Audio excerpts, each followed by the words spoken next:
Good morning, everyone. Welcome to Higher Moment Mastermind. I'm Shira Litzar, happy to be your host, along with my colleague Vern Schellinger. We are normally joined by Alki Thompson, who wasn't able to join us today. So we are here to answer your job search questions. So we're going to do that in a kind of open Q&A format. And Brenda and Claire, if you're our two people, then you will get some private coaching here. As we get more people, in recent past, the last couple of months, we've been also doing some curated networking where we've had folks network with each other and open up their LinkedIn profiles and see if there are any first level connections that you all can introduce to each other.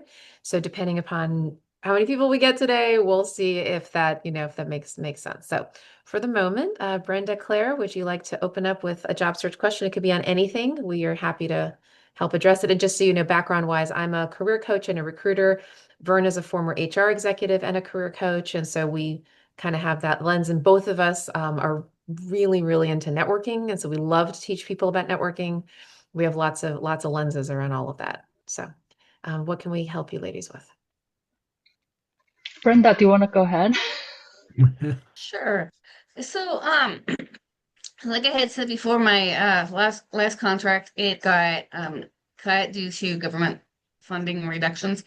And so I've been working for my husband's company, kind of off and on, and doing odd things here and there. But how do I put that on my resume? Can I put his job and then related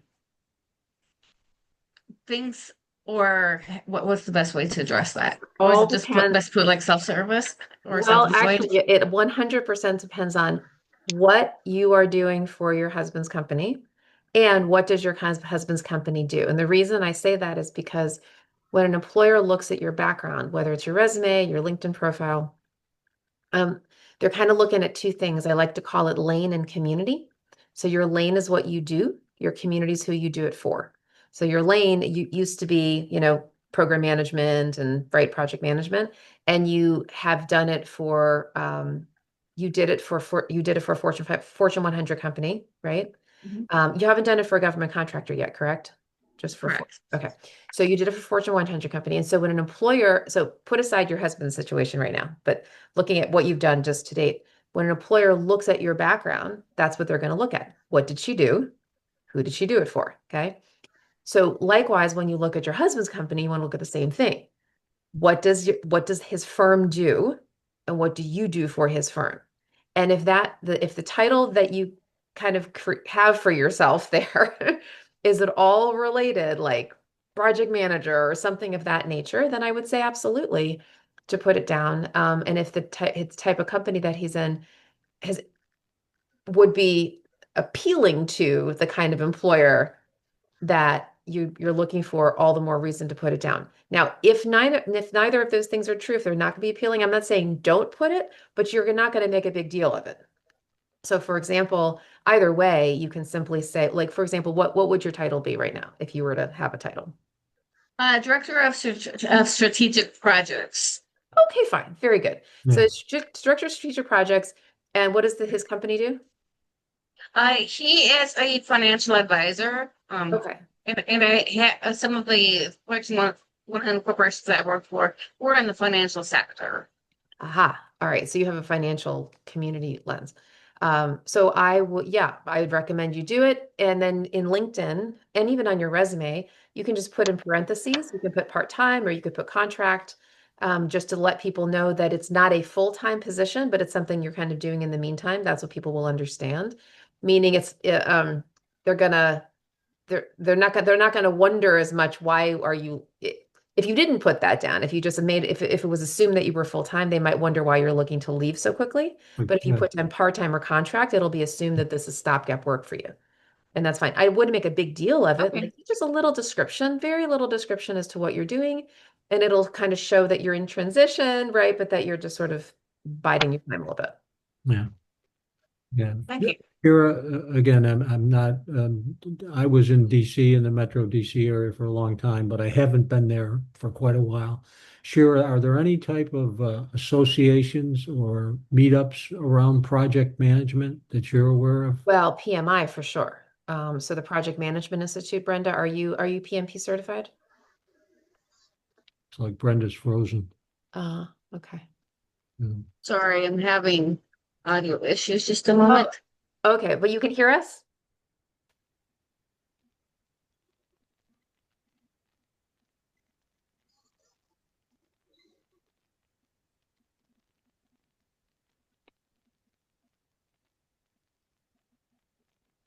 Can you hear us now? Oh, you're on mute. Brenda, you're on mute. Sorry about that. No worries. Um, you were asking if there's any meetup groups around that? Oh, sorry. What I had asked was, are you a PMP? Yes. Great. So, we have, PMI, the national headquarters is around here, and there's also a very robust DC chapter. Have you gotten involved in them? No, but I got here Monday. Oh, you're right. Welcome. Okay, Okay. great. Right. Well, when you get a chance, Well, yeah. Yeah. yeah, you may want to check them out. Well, and the reason to do that, again, and Shira and I talk about this all the time, you're going to be with people who know your field, know what you do, Right. That's right. and they are the ones that most likely might know of an opportunity somewhere, someplace in the Metro DC area. That's right. So yeah, yes, for sure, I would do that. Can we ask, I don't know if you're comfortable sharing publicly, the name of the Fortune 100 company you work for, or if you're not comfortable sharing that, can you share the sector that it's in? Well, yeah, well, they were all contract opportunities. So th there were several. There was USAA, which is a Mhm. major financial company that supports the military. Yeah. Then there's Apple, Amazon, Tesoro. So did you work through a contractor to who placed you in these different roles, or you just yourself, you landed different contracts? They were all with different contract companies. Okay, okay, got it.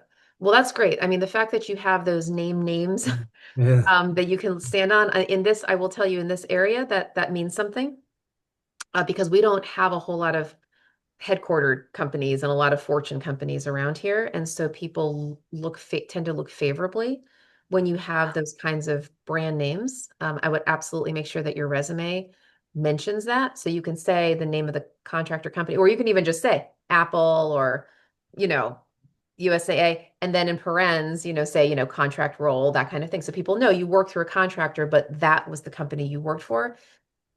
That will be super helpful, honestly. And then you can, position yourself toward toward those kinds of sectors, right? So another financial services company might find you appealing. Another technology company might find you appealing. Does that make sense? Because you have come from those communities, they'll feel less risky, more attracted to you when they see that on your really highlighted on your resume. Okay, perfect. Thank you. Mhm. Claire, what you got? So in LinkedIn, I recently, like just yesterday, added the career gap line, Yeah. and I was just wondering, like pros and cons of that. To me, I don't like to see it personally because it just seems so like a stark reminder of how long I've been out of a job. But from, I don't know, maybe like a recruiter or a hiring manager, their perspective, do they need to see that line there? Well, it depends on what part of it depends on what you actually include in the career break. Because the career break feature, there's that drop down menu. You can choose what label you put. How did you label the career break? Transitioning, career Career planning, career transition. career planning, transition, Hmm. and I didn't add any details like, oh, I did volunteer, I took classes. I didn't add anything You like didn't add that. anything. It just seemed like, unnecessary. I would actually. I would explain what you've been doing during this time. I would even explain the kind of role that you're looking for. Oh, Um, really? I would for sure. Yeah, because if someone's Oh, okay. you have it there, you're having it there because you want someone to notice it. And so if someone notices it, they may want to actually see what you've been about. How long has the transition been? 9 months. Yeah. But the thing is, I was laid off in January, but I took some time off for myself. Then So I I would write didn't, that. I would write that. Yeah, I would. I would say, transition from position X in January 25. Took brief sabbatical from January through X date. Hmm. I would call a Oh, sabbatical. okay. Took personal sabbatical. Yeah, and you Personal did. sabbatical. That's what it is. Took personal Yeah. sabbatical from X to Y and resumed job search in X date. Right. It's like more information than I want Hmm. other people to know, but It's helpful to account for the time. Even though these right. days 9 months, I mean, plenty of people have been out of work with 9 months, a year, what I I mean, don't know, but I just feel so like ashamed about it for some reason, no, my goodness. So this is a very, very, very, very tight and competitive job market. Many, many people have been out of work for a long, long time. Wonderful, excellent, rock star people, for all kinds of reasons. And some has to do with sector, some has to do with timing. I mean, there's just a lot of reasons. I wouldn't worry about that. Just I would account for the time and just say personal sabbatical. Actually, Okay. in fact, what you could even do, how long was that sabbatical for? It's 2 months, and 2 months. then I started job search in March. Okay. Even so, you can still put that Yeah. Okay. and then mention what you're looking for. The other reason to do that, Claire, is if a recruiter or anyone's HR person's looking at it and you just have the career break there and there's nothing there, Mhm. then you leave it up to them To make up a story. to make up a story, which may have nothing to do with the actual truth of the matter, Right. because what happens to our brains. Mhm. People see a piece of information and we tell ourselves a story, and you really got to be aware of that. So it's better that you be honest up front. This is what I did. This is what I'm doing. And as Shira said, there's so many people in job search right now that that's going to be helpful to you. Okay. And also about the green banner, open to work. I recently took that off because I just got really sick of seeing it. And, but it's open to the recruiter, so I think it's okay. Yeah, I mean, it's kind of ironic, right? Because when people, there's two sides to the coin with that banner, okay? And one side is sometimes some people think that it makes a person look desperate. Sometimes it on mhm, the other side, sometimes people say, hey, it just lets your network know that you're open to work, in which case they might want to help you. Ironically, it's the recruiters that tend to have the bias. Okay. Yeah, it's the recruiters who often have more of it kind of looks a little funny to them.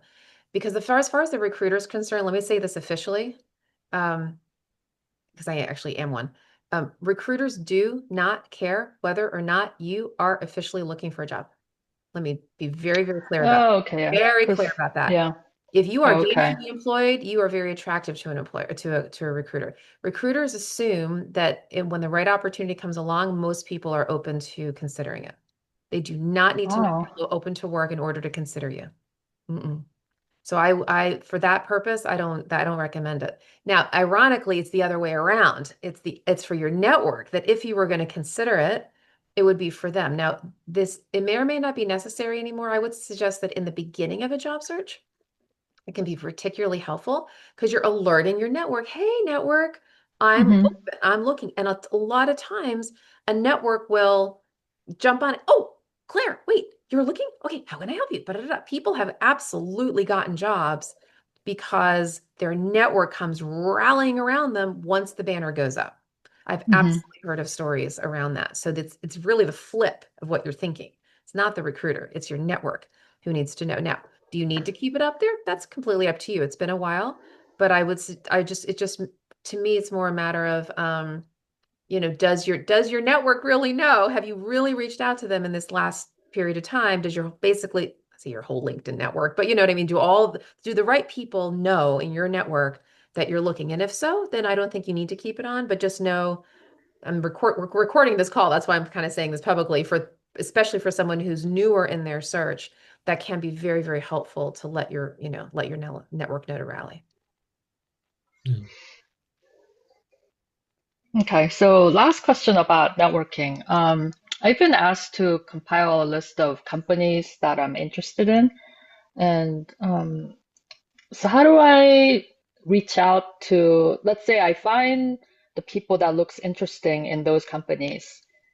Um, how do I reach out to those people I don't I'm not connected with?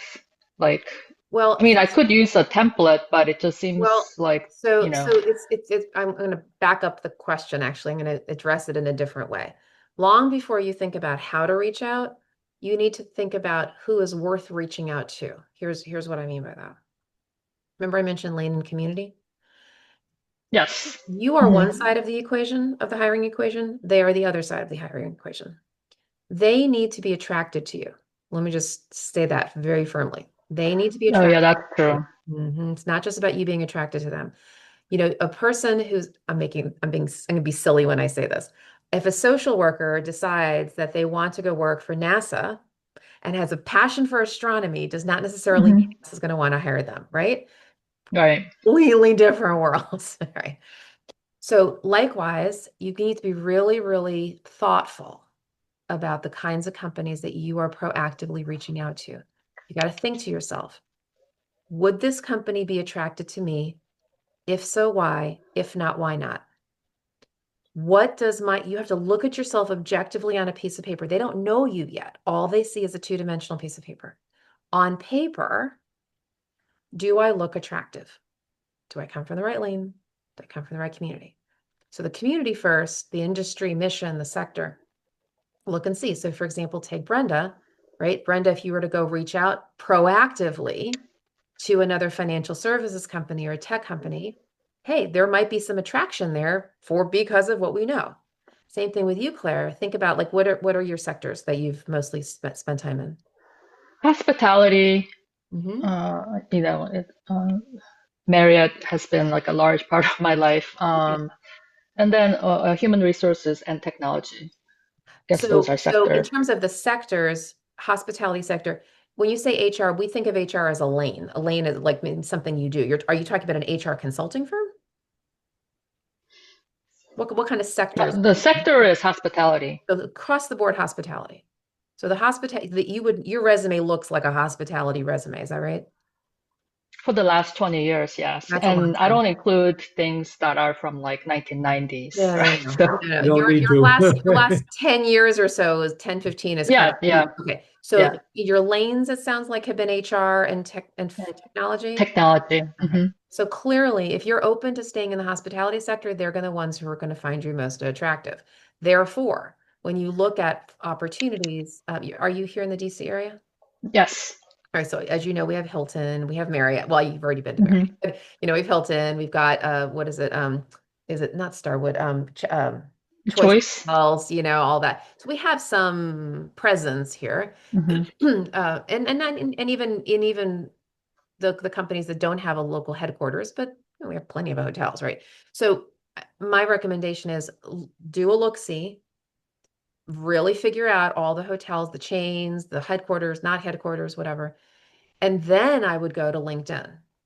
And then I would start looking in your own contacts and saying, okay, so in company XYZ, and you can put the name of the company in the search bar in the upper left corner, hit enter, and then you'll see all the names of the employees who have a LinkedIn profile who are in your network first, second, and third.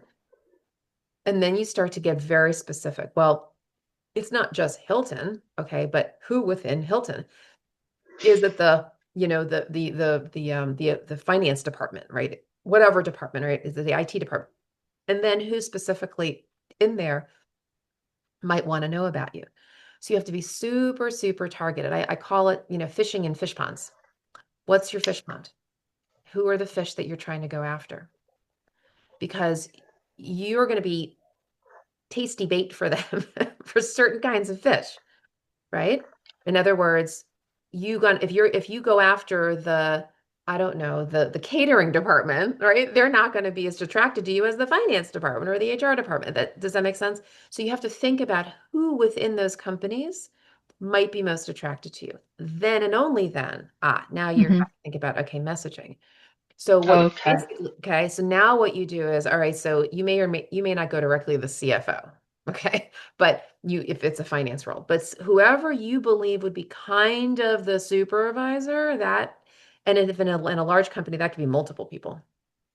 I do an outreach to them and say, be be be customized to them. Hi, so and so. First of all, leverage your connection. If you're a second level to them, that's a lot easier than a third level. A third level, you don't know who your mutual connection is. A second level, Right. you do. I would drop a name and say, hi, so and so. You and I are mutually connected through Susie Cream Cheese. Okay. Now, you're not saying Susie referred me to you. That's not true. Right. You and Hmm. I are mutually connected through, or we're connected through Susie Cream Cheese. I am, we play in the same sector, right? I've recently came from, Marriott and the blah, blah role, wanted to make myself known to you in case Hmm. you have internal opportunities where you could benefit from my skill set. You're making yourself benefit to them. It's all Hmm. about benefit Okay. to them. You're looking for a job, but they're looking for a great hire. They're looking Right. to solve business challenges. You want to make yourself attractive to them to solve their business challenges. So wanted to connect to, make you aware that I'm on the market and thinking that my skill set, might benefit you because of X, Y, Z. Think whatever you've done and whatever they do. You want to try to make an actual connection to what they do. And then customize it, right? If it's an HR role versus a finance role, just customize your messaging. But it's always about benefit to them. Does that make sense? Yeah, Totally. Yeah. and when Shira said, put the name of the company in and you'll see all the employees and how you're connected to them. Um, is there anyone in your network, anyone who's like a first level connection to you that you know well, that may be connected to Mhm. one of those people? That's right. And Right. someone in your network That's right. Who can actually champion? Mhm. act as a champion, connect with someone in that company and say, I've known Claire for X number of years, and if you have any openings, she would be a tremendous asset to your A company. proactive introduction. That's Yeah, exactly right. yeah, Internal champions are huge. yeah. Personal connection rather than you just directly reaching out yourself.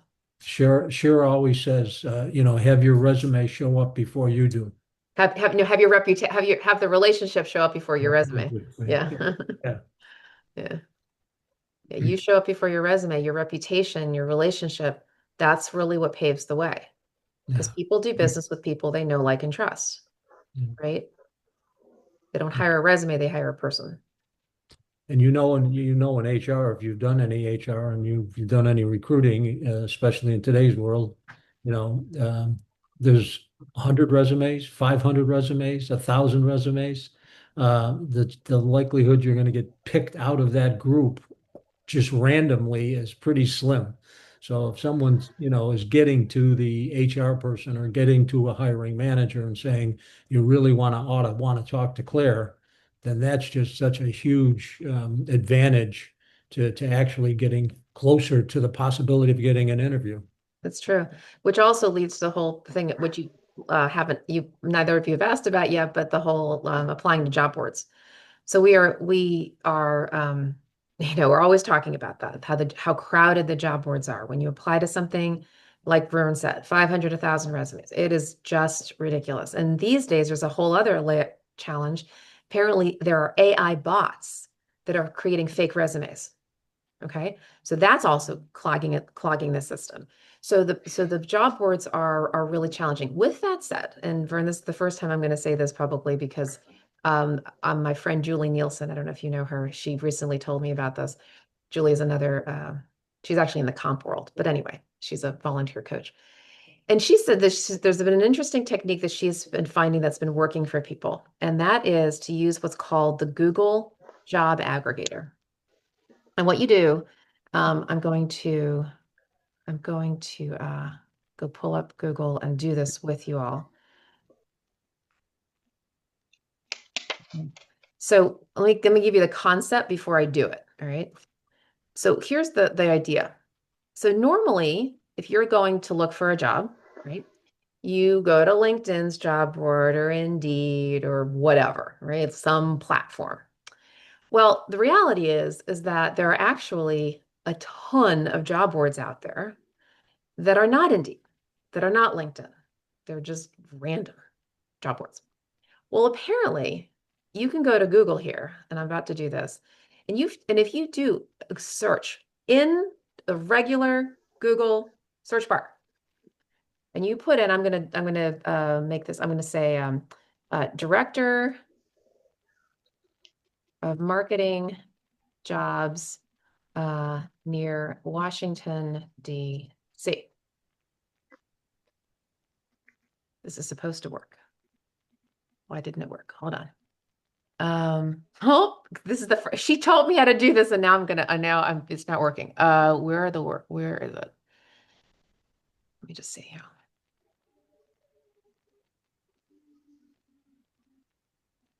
I'm gonna have to have her redo this with me, because what she did was maybe I'm not doing the right version of it. She actually got a list of She got a jobs. list of jobs. It was a whole list. It didn't look like this. It looked like just a list of jobs. Where is it? Hold on. See if this works. Okay, I'm gonna have to go back to her. My bad. Yeah. Now you're in DuckDuckGo. Oh, maybe that's why. But I thought, oh, that's her. I think she did it on her side, because I'm protected. Maybe that's what it is. All right, maybe somebody can do this on your end. I'm gonna stop share. Can one of you do it if you don't have DuckDuckGo? Just do whatever the title is, jobs near whatever city, see if it works. And what's supposed to happen, she showed it to me, is this long list of all these different jobs, and it'll look like an aggregator. And it's almost like Expedia, that kind of thing, right? And it'll show you all these jobs. And then when you click on one of those jobs, it'll show you what job boards it's in. And I'll give you an example. So when she did the search with me, she put in, it was like a marketing job, right? And then what was funny is that one of the jobs she happened to click on, it showed there were two different sites that this job was posted on. And the job was posted from NBC Universal. You know, NBC? Okay. Well, one of the job boards that job was posted on is something called showbizjobs.com. Now, why would you and I ever know that there's such a thing called showbizjobs.com?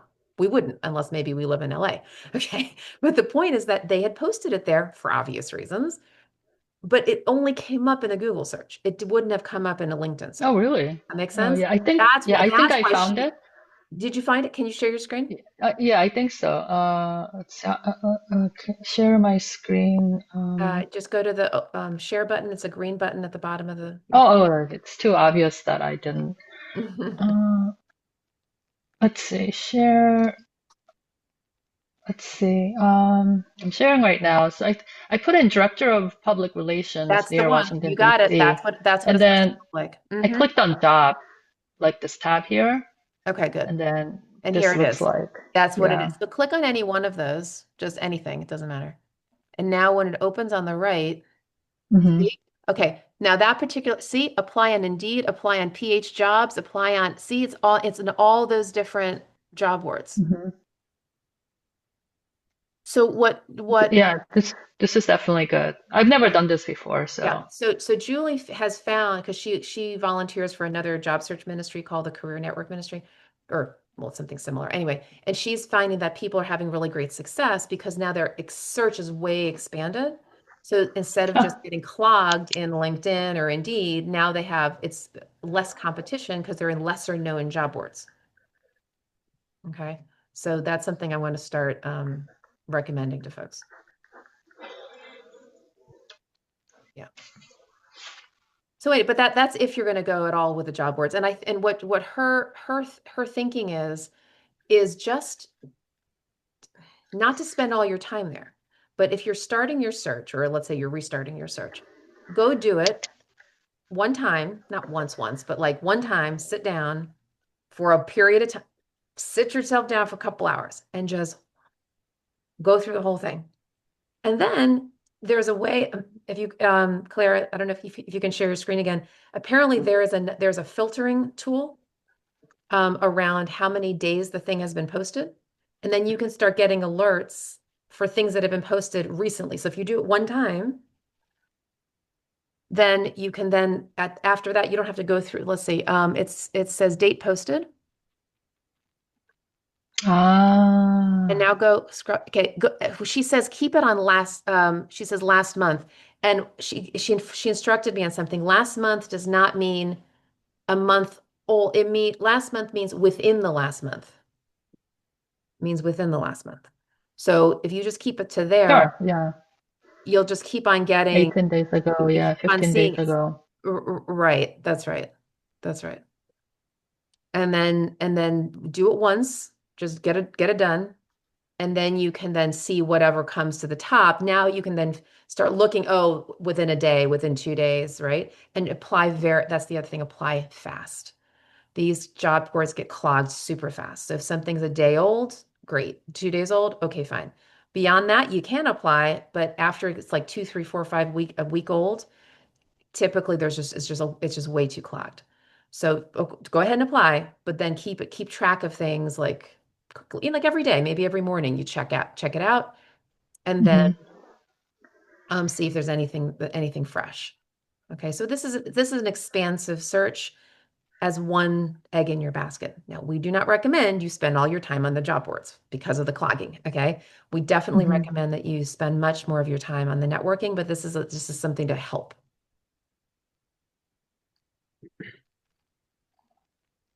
Okay. So there you go. That's just a new little tool that I learned. I guess one of the other benefits of this, Shira, is you you're able to identify, specific companies that are hiring, and then again, think of your network. Is it possible that anyone in your network may work at one of these companies? Correct. Correct. You may or may not know that, but if you do, then that could really be another source of, Correct. potentially getting into the company. Exactly. And so if you look down any of these, like Brand USA, Center for American Progress, whoever it is, right? Go take that company to Vern's point, pop it into LinkedIn and see if you have a connection there. If you have a connection to HR or the hiring manager, beautiful. And if not, that's okay. But see if somebody can get you noticed. Yeah, so in that list that Claire was showing, I saw a position for Foley and Lardner, which is a law firm. Um, I know one of the partners at Foley and Lardner very well. Hmm. Uh, so, it's it's just to give you an example of how, would you have known that if we didn't do this? You wouldn't have known that. Hmm. And Right. that happened to be a company that you were, there's the one, Foley and Lardner, public relations coordinator. Um, Hmm. so yeah. Yeah. So there you go. So this is which is one more tool in your toolkit. Yeah. Oh. Mark, good to see you.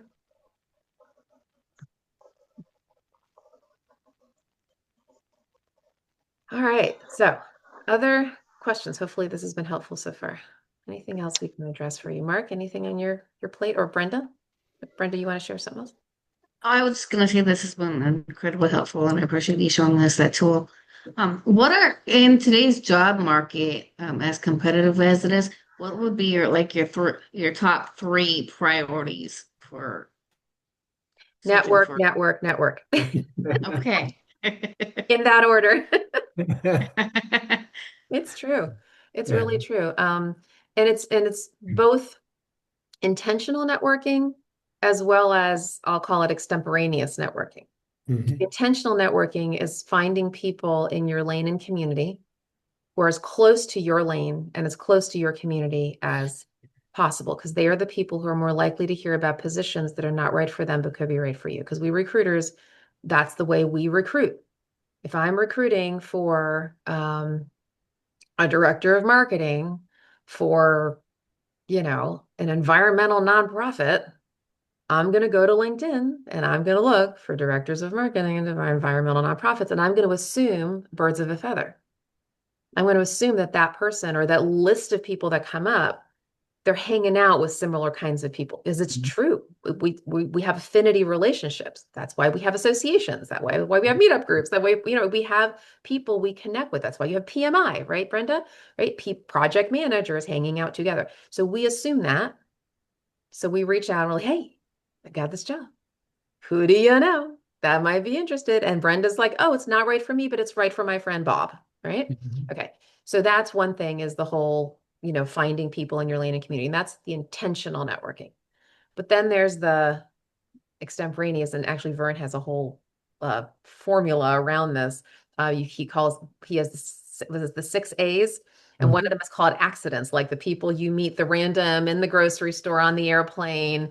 Those people, you never know who those people are going to be, but it can happen. In fact, Vern, what I know we always talk about the lady from Michigan, who I keep forgetting her name, but Sandy. Sandy, right? Yeah. So Brenda, you haven't heard the stories yet, and Vern, you tell it really well. Do you want to talk about Sandy? Okay, so on this call a couple of years ago, there was a woman named Sandy, and she told us about her landing a job in DC. She was originally from Michigan, couldn't find a job in Michigan, moved to Texas with one of her relatives, tried to find a job in Texas, couldn't find a job in Texas. Her son lived in the DC area somewhere, and he said, "Why don't you come and live with us?" And she hooked up with an old friend who lived in DC, and they went to her old friend said, "There's this great band. Why don't we go out?" And Sandy said, "I don't really feel like it." And her friend, of course, pulled her in there. She says, "Come on, you got to go." So they listened to the band.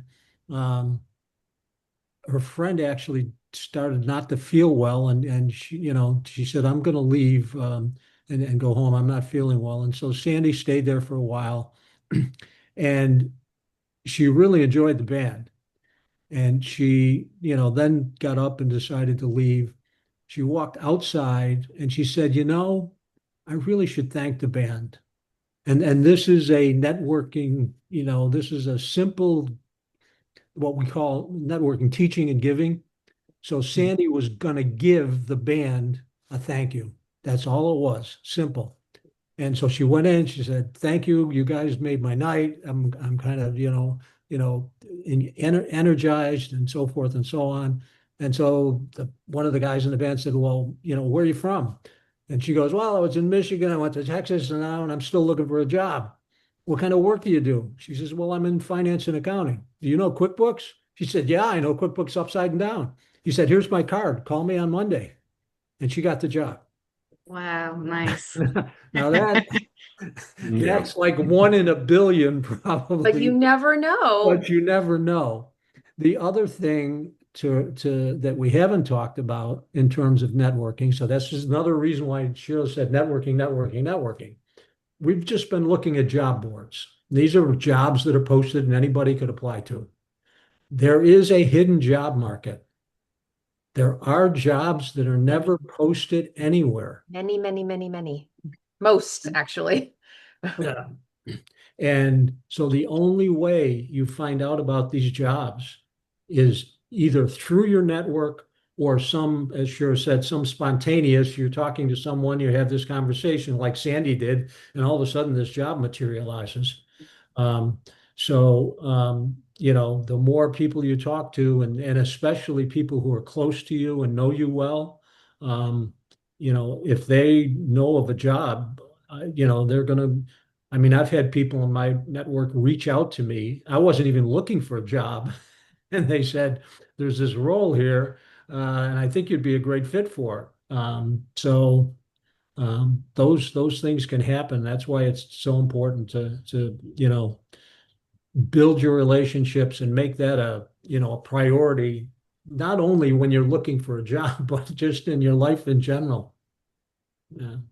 Yeah. Keep reaching out. Keep letting everybody know that you're looking for a job, and be intentional. Does that make sense? It's very much both. You can't just do the hey, everybody, because that's just all the extemporaneous, right? God just sets up these divine appointments for you and, like, hey, meet people. There's also who's in your fish pond. Who's in your fish pond? Who needs to know about you? In fact, the reason from an employer's perspective, why that's just so valuable is because they are always searching, they're scanning for people in their pond. They want people who know who they are, what they do, their environment, their members, their clients, their customers, who get the air that they breathe. And so even if they don't have an open job right now, trust me, there are times when an employer's like, listening. Like they find a person, they're like, oh my gosh, that's an amazing person. And let's see if we can find a place for them. And sometimes they will create opportunities because they want that skill set, because they are about solving their business challenges. It happens all the time within the association world.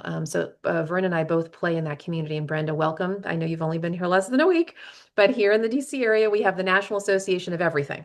Okay, everything, everything. It's on every street corner. And so those associations, right, are a bunch of professionals or companies in a profession or in an industry that are similar, right? They're competitors or whatever, but they're all playing in the same fish pond. And what will often happen is employers, just random people, random members will be networking. They'll go to the annual conference, they whatever, they do the thing. And they're listening and they're meeting people and they're shaking hands and they're kissing babies and they're like, right. And then all of a sudden it's like, oh my gosh, so and so, wow, they're very impressive. And then they will sometimes try to figure out a way, right, to get that person on board because they're in the community. They're a trusted member of the community. So we really, Vern and I always are pushing people, go join your local association. Associations typically have a national presence, but oftentimes or sometimes we'll have a local chapter. Here in the DC area, we often have both the national group and the local group. So there's a lot that you can do with that, but we highly recommend plugging Yeah. into your association. Yeah, another thing that can happen there is Shira was just saying, looking for someone and they really like your skills and talents, and we got to find a place for this person. Another possible scenario is we're thinking of launching this new program 6 months Mhm. from now, Yep. and we've got to find people with Yeah. skills that, Mhm. can help us launch this and make it That's right. successful. And if they see that you have those skills, then yeah, they're going to want to talk to you. That's right. So, yeah, That's right. That's right. yeah. Yep. They're looking for good talent. And, think too, we don't usually talk about this here, but I think it's worth mentioning. When you're in transition, please keep an open mind. And I think that maybe, I know Brenda, you've been doing this anyway with the contract work, but please be open to non-traditional employment. Gig work, part-time, consulting, contracting, freelance, all the things that are not necessarily full-time. It's not that you can't continue to do a full-time job search, but there are so many companies out there that don't have the capacity for a full-time W-2 employee. They just need help, fractional help, what we call the flexible workforce, somebody else outsourced, right? Or just somebody who's going to work on a short-term basis. And particularly smaller companies are in that vein. Yeah. So for example, I often work with small associations. That's my community. And the small staff association world, let's say they have 10 employees or something. They're not going to hire a full-time finance person. They're going to outsource it. They're not necessarily going to have a full-time meeting planner. They might outsource it. Okay. So that happens all over the place. So be thinking when you're networking for the interim, can you offer your skills in a flexible way? Just let people know I got these skills, these skills, these skills. Happy to offer them in a variety of capacities in addition to full-time. Okay. So just keep your mind open for income generation. Yeah. The other place one other place to network is volunteering. Mm-hmm. Volunteering for, a cause or something that you believe in and so That's forth right. and so on. You're going to meet new people. That's right. You're going to get to see your skills. That's right. Get to see how you communicate with others, That's right. how you follow through. And so they're actually seeing you, in action. And that potentially could lead to a connection somewhere. That's great. And particularly if you can find a volunteer role in your lane, Yeah, yes. doing the thing that you do professionally. Yeah, yeah. You're killing two birds with one stone there. Yeah. And You're with your buddies, your Mhm. people that know you, and they're seeing your skills. Yeah. And also you can put on your resume. That's even better, right? So then you can actually say, oh, project manager, volunteer project manager, and it's still in your lane. And it shows some consistency. And if you're actually interested in really leaning into that, so I hope they're still around. There is or was an organization called Taproot, Taproot, Taproot, which is a nonprofit that places volunteer professionals in nonprofits. Okay, Taproot.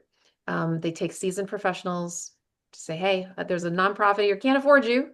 Can you donate some of your time? Which could be good for them, good for you. So Taproot.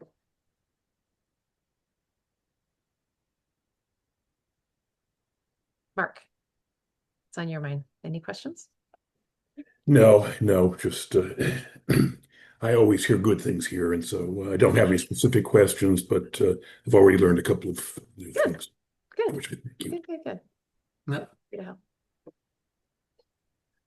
All right, so since we're so small today, let's go ahead and do a little bit more deeper networking before we wrap up in a little bit. So what I'd love to do is just have Brenda, Mark, Claire, go ahead and take a couple minutes here and share what you're looking for. So we always talk about lane and community, right? So talk about what is your lane, what do you do, who are you doing it for, what's your sector, and maybe just a little bit about you don't even just because we're so small, you don't have to keep it tight.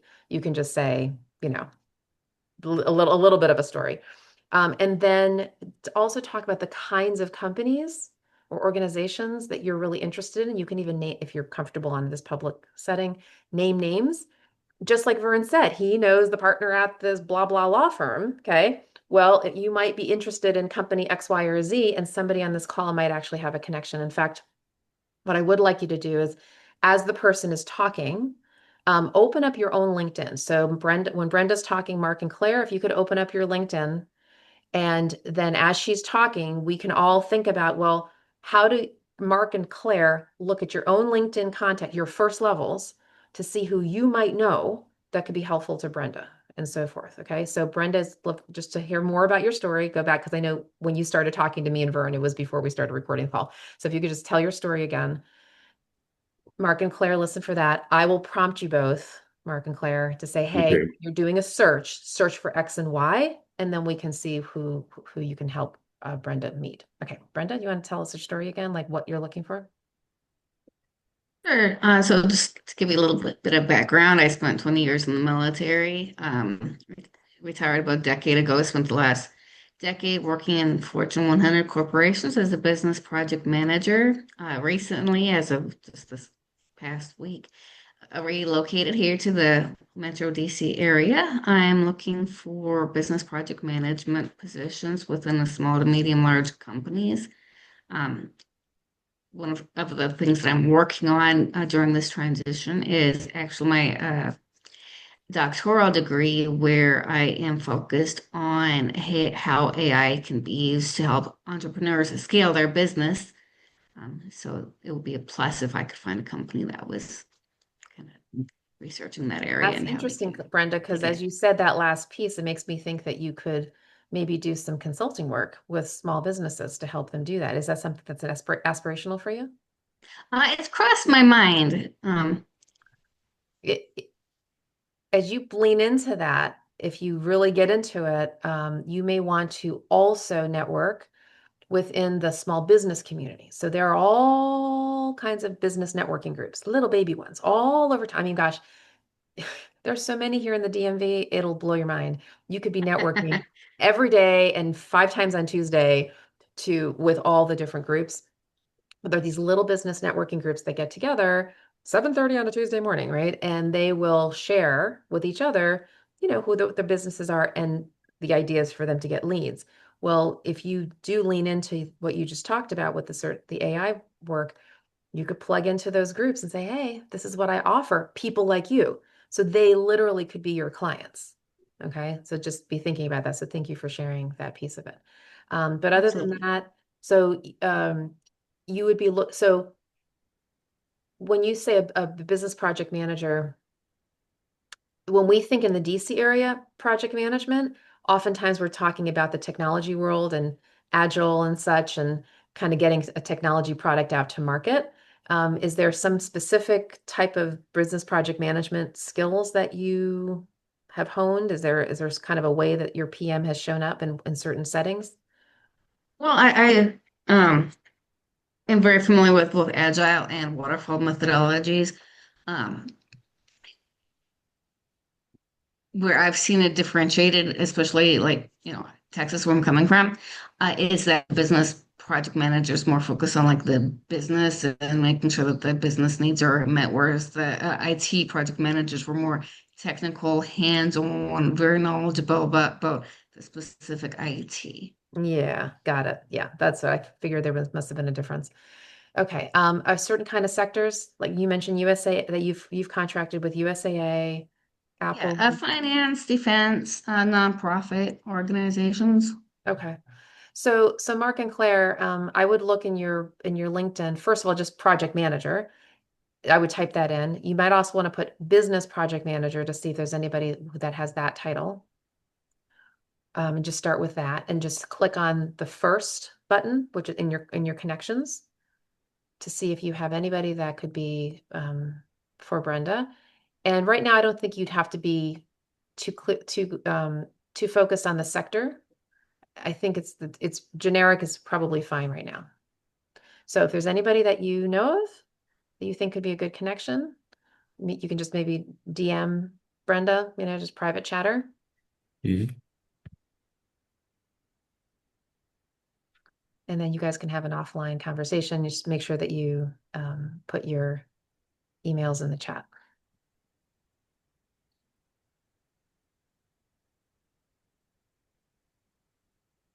Claire, you're on mute.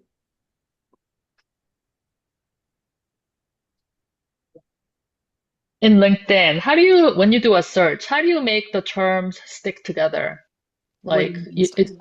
when I put business project manager, it's looking for even people that have the word business in it. Okay, that's a great So question. Great do I question. do double quotes or? Yeah, put it in quote. You don't have to put it in quotes, but yes, you can put it in quotes if you want to make the Okay. term just a term.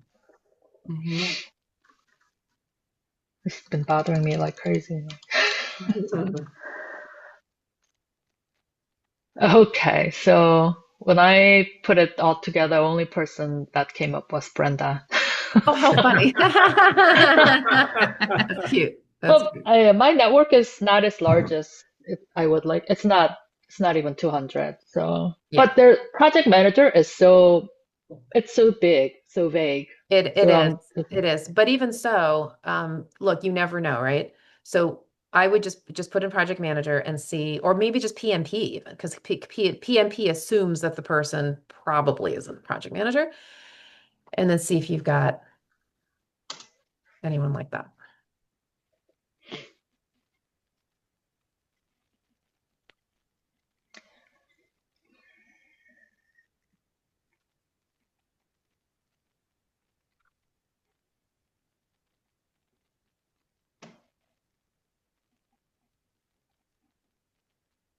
And what I'd also recommend you do, since we only have limited time here, is the three of you connect offline. You know, put your if you Mhm. feel comfortable, put your Sure. emails in the chat, and then you can actually have a little private networking conversation, and then open up each other's LinkedIn profiles and kind of see, who you have. So I'm gonna for the sake of time, I'm gonna keep moving. So Claire, we'll put you in the hot seat now. If you can go ahead and share what you are looking for, Lena. Um, yeah. So, hmm, I've been for the last 17, 18 years. I guess I was in, you know, like business process management type of role. I'm not even sure how to describe it, where we work a lot with vendors um, for for the technology that at our company, and I was just doing sort of like testing, making sure all of that goes smoothly.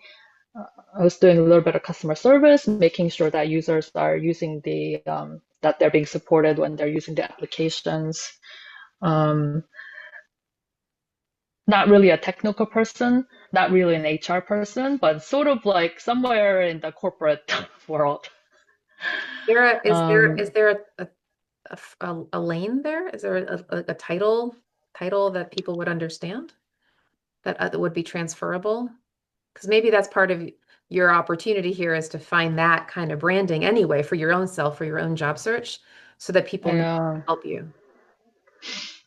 I mean, my title was manager of HR technology, but when people hear that, they think that I'm an IT person, but I'm really not.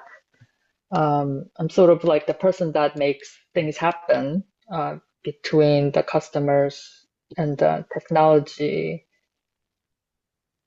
sort of like a supporting kind of a role.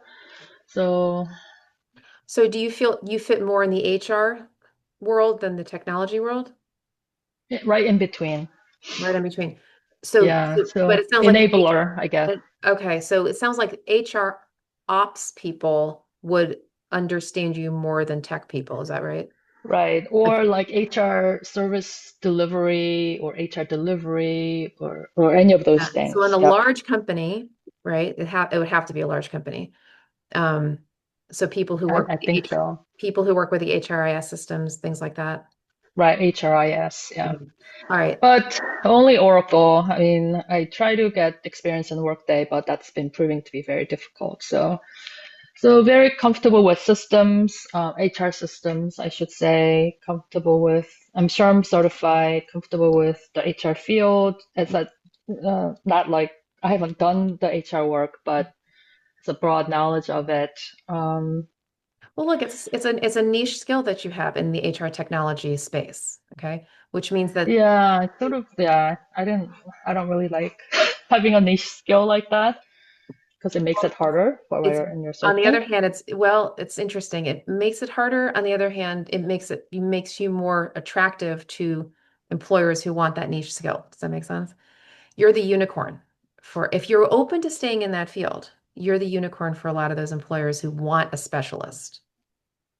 Yeah, but since I've been doing it for so long, I don't want to be a unicorn so much. So I'm like, so I went through all these like different phases. Oh, like, oh, I want to be an HR person. No, no, nobody's hiring me. So, things like that. So, and then I wanted to pivot into different places, but pivoting without experience is really hard. One of the ways to do that, and it's not easy, but it's easier, is to actually get another job in the field that you've been in. When you're in there, you prove yourself and you ask, you knock on doors internally. You Hmm. tell your HR person, hey, I want to expand my skills. Hey, knock, knock on the recruitment door or the learning and development door or whatever benefits or whatever Yeah, it is, yeah, yeah. Hmm. and go, hey, is there a cross-functional project I can work on? They're much more likely to give you opportunities because they need the help and they want to Right, grow you and they want to keep you, right? It's easier to do it that way to grow where you're planted than it is to come cold into something else because you're not proven yet. They don't know you yet. All right. your Yeah. resume. Yeah. So all this is like really hard. I mean, it's harder than working actually.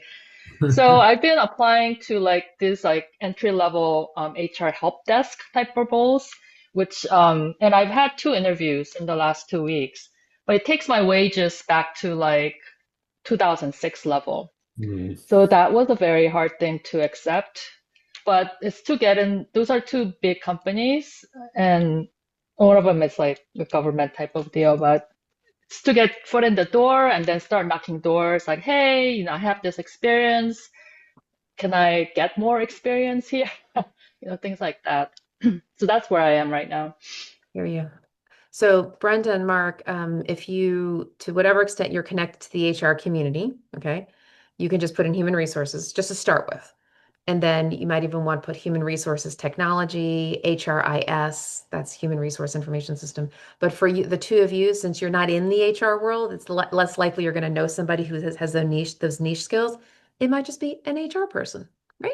HR people are good for Claire to just network with. Mhm. In fact, Claire, you may want to, where do you live? What part of the, In Montgomery County, oh, Maryland. okay. So there is a local SHRM chapter up there called MoCo, Yes. Montgomery County SHRM. You may Hmm. want to hang out with those people and let them Right. know, right, what you do, because they may be able to Yep. help with your networking. So, Right. Thank you. yeah, you're welcome. Brendan, Mark, anybody come up for you for HR people? Not so far, no.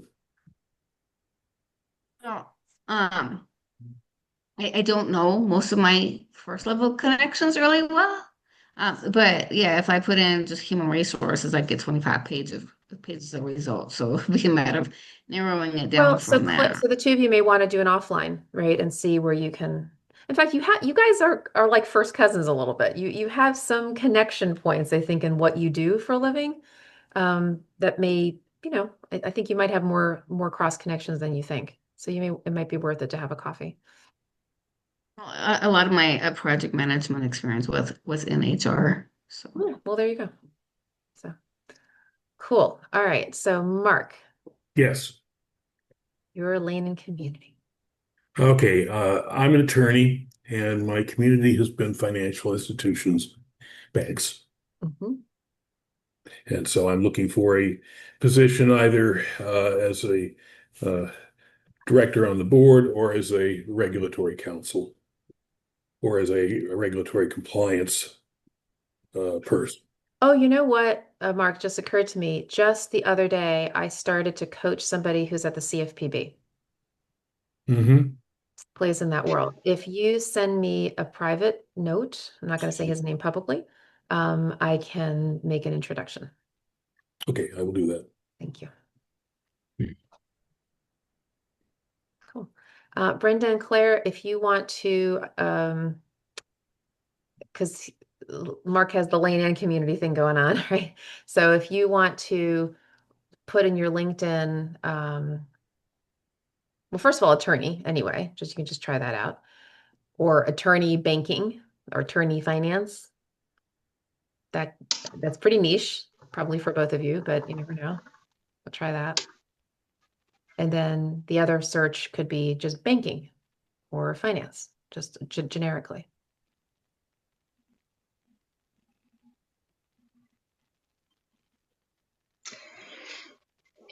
Hmm. And when you do the search, by the way, everyone, you can do once you do the search, then there's that bar that says first connections and locations. There's a button that says all filters, and in all filters, you'll see more filters than just location and company and connections. It'll show you if you scroll down the all filters tab, it'll show industry. So you can always for example, in Mark's case, you can type in financial services or banking, and then see that can help filter the search down.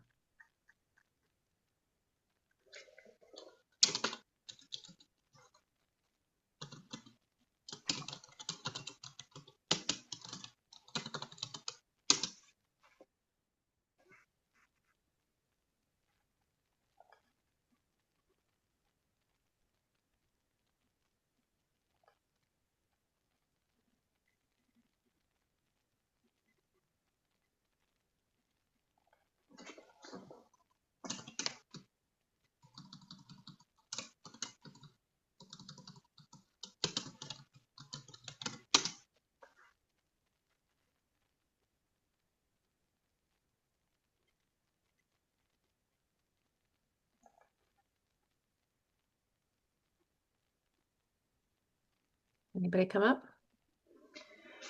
I only have one person come up. But Mark, do you already know Peter Hong?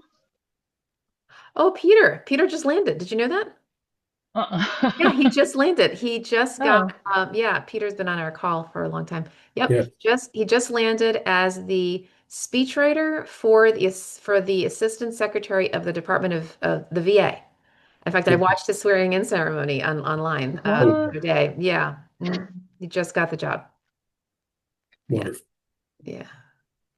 I posted the profiles for two attorneys who've worked in the regulatory banking space for a while. Great, Wonderful. fabulous. Power of networking. Well, thank you. Yeah. So make sure three of you exchange information. Go grab a virtual or in-person coffee. We can do that again. Highly recommended.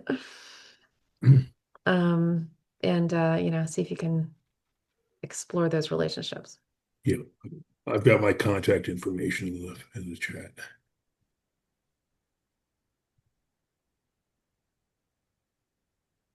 Cool. All right. So Okay.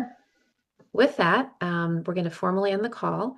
And for those of you who are interested, I offer a short prayer call after this meeting, if you'd like to stay on for that. And look forward to seeing everybody in a couple of weeks. All right. And feel free to invite your friends. We're here to help. Take care, everybody. All right. Have a blessed you. day.